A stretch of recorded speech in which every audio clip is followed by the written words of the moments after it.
Hi friends, Papa Dale here again. This is going to be lesson number 4 in our study of the Bible doctrines in a nutshell.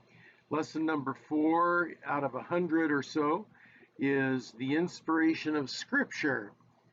So if questions come up, write them down. If Bible verses come up, look them up. You can always pause and restart it after. At the end of the video, there will be notes. Actually, it'll be a transcript, pretty much verbatim transcript of what I spoke of in the video. And also, you can leave comments or prayer requests or questions there or on my Facebook page at Facebook Dale Warren. Just real simple, Dale Warren. So let's take a look at what I've written here. Now you'll see me reach up like this throughout the video because I'm scrolling through my notes that are posted right above my camera. So here we go, Bible doctrine in a nutshell, lesson number 4, inspiration of Scripture. The Greek word translated as inspiration is Theopneustos, or God breathed. The meaning is that Yahweh, by the Holy Spirit, breathed his message out of himself and into the hearts of selected men who then wrote it down. This is often misunderstood to be God breathed into the Scripture. The true exegesis is that God breathed the Scripture, which was already composed within him and part of him. He breathed it out of himself and into the author's minds. The difference is subtle, yet significant. It puts the focus on God as the source.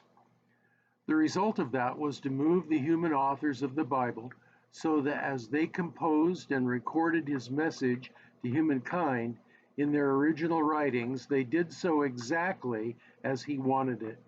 These writings are the very thoughts of God, originating within God and breathed out by the Holy Spirit.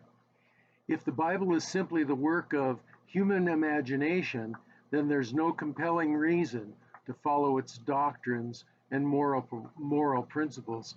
That the Bible was inspired by God is affirmed by the following facts. 1. The fact that God instructed selected servants to write the message he wished to communicate.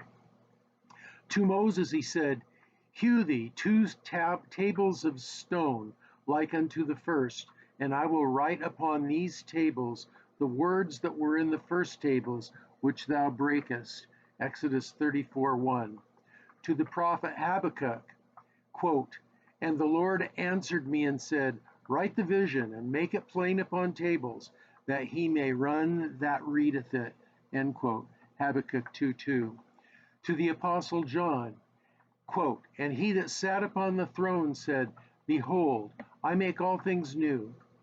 And he said unto me, Write, for these words are true and faithful." End quote. Revelation 21:5. Number 2, the fact that the Lord Jesus Christ believed in the inspiration of Scripture. In the Sermon on the Mount, he said, "For verily, quote, for verily I say unto you, till heaven and earth pass, one jot or one tittle shall in no wise pass from the law being a word for Scripture, till all be fulfilled." Matthew 5:17 through 18. Jesus also said, quote, "And the Scripture cannot be broken," end quote. John 10:35. Also in Luke 4:21, quote, "And he began to say unto them, This day is this Scripture fulfilled in your ears," end quote. And again, in his disputation with Satan after his baptism and 40-day fast, he repeatedly said, "It is written, it is written." Matthew 4:4, 7, and 10. Christ assumed the authority of Scripture and the inspiration as its source. Number 3, the fact that the process as to how inspiration was accomplished is revealed in 2 Peter 1:22.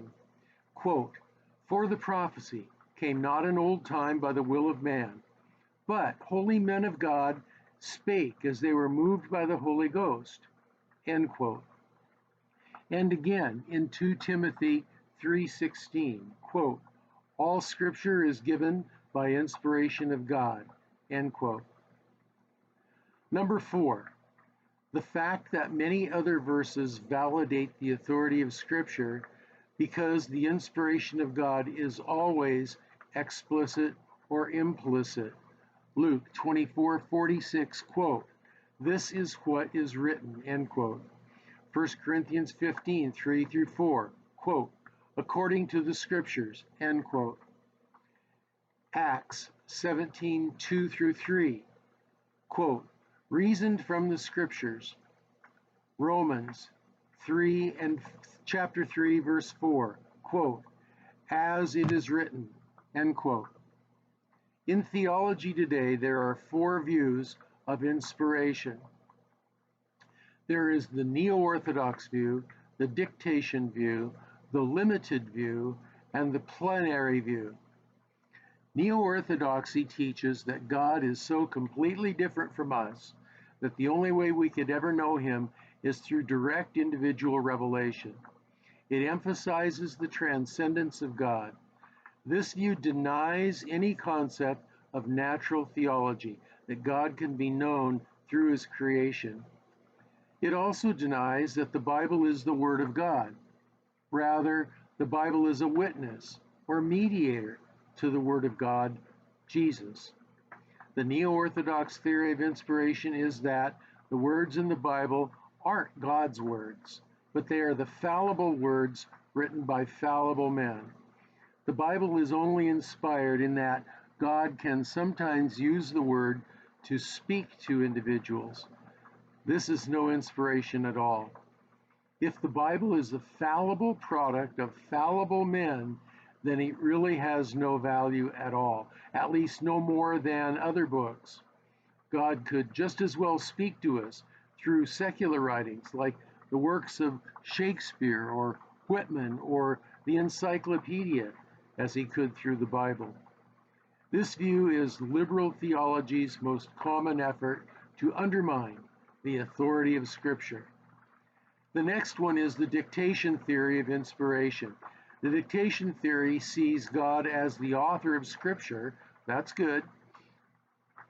But it sees the human agents only as secretaries or amanuenses taking dictation.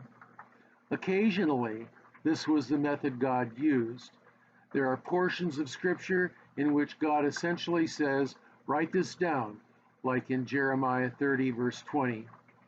But not all Scripture was created that way. Once God may have even done the writing himself, Exodus 31:18. But these instances were not the usual method used. The next inspiration idea is the limited inspiration view. It is the opposite view of the dictation theory. Whereas the dictation theory views Scripture as primarily God's work, with very little human contribution, the neo-orthodox theory sees Scripture as primarily man's work with limited help from God. The theory of limited inspiration says that God guided the human authors, but allowed them freedom to express themselves in their works, even to the point of allowing factual and historical errors. In the Orthodox Historic Evangelical Church, we don't believe that one either. All 3 of these first views we do not hold to. The 4th one is the plenary verbal inspiration is the traditional Orthodox doctrine of the Christian faith. God's inspiration of the texts of Scripture extends to the very words themselves and to all parts of the Scripture and all subject matters taught by Scripture. Most of the time, this inspiration was achieved through the supernatural influence of the Holy Spirit, working through the personalities of the human authors so that their writings can be considered the very words of God. Quote, "Holy men of God spake as they were moved by the Holy Ghost." End quote. 2 Peter 1:21. This doesn't mean that the accounts of the same events or words spoken must always be identical. It depends on God's purpose. The nuance in the point of view of the human author, observer, or participant gives today's reader more information than that God wanted to share. So sometimes they are identical, sometimes not. In each instance, they are Holy Spirit inspired. The doctrine of verbal plenary inspiration stands in contrast to the belief that only parts of the Bible are inspired, or that only the thoughts or concepts that deal with religion are inspired. Verbal plenary inspiration is an essential characteristic of the Word of God, as His words reveals who He is and what He's done for us through Christ. John chapter 5, 39 through 40, and Acts chapter 8, verse 35. So, what we have with the inspiration of Scripture is the Spirit of God communicating to the spirits of men as they thought about what God would have them say to the people around them and the people in the future. And they wrote these things down and they were preserved over time. So our next lesson topic will be the authority of Scripture and why we believe it to be authoritative, and because we believe that it's the Word of God. So that's it for today, and thank you for watching. If you have questions or comments, you can leave them below in the comment section on this video. You can find my Facebook page, Dale Warren, on Facebook. I'll leave a link for it down below as well. Or you can direct message me on the Facebook Messenger service. So for now, this is Papa Dale saying, have a blessed day.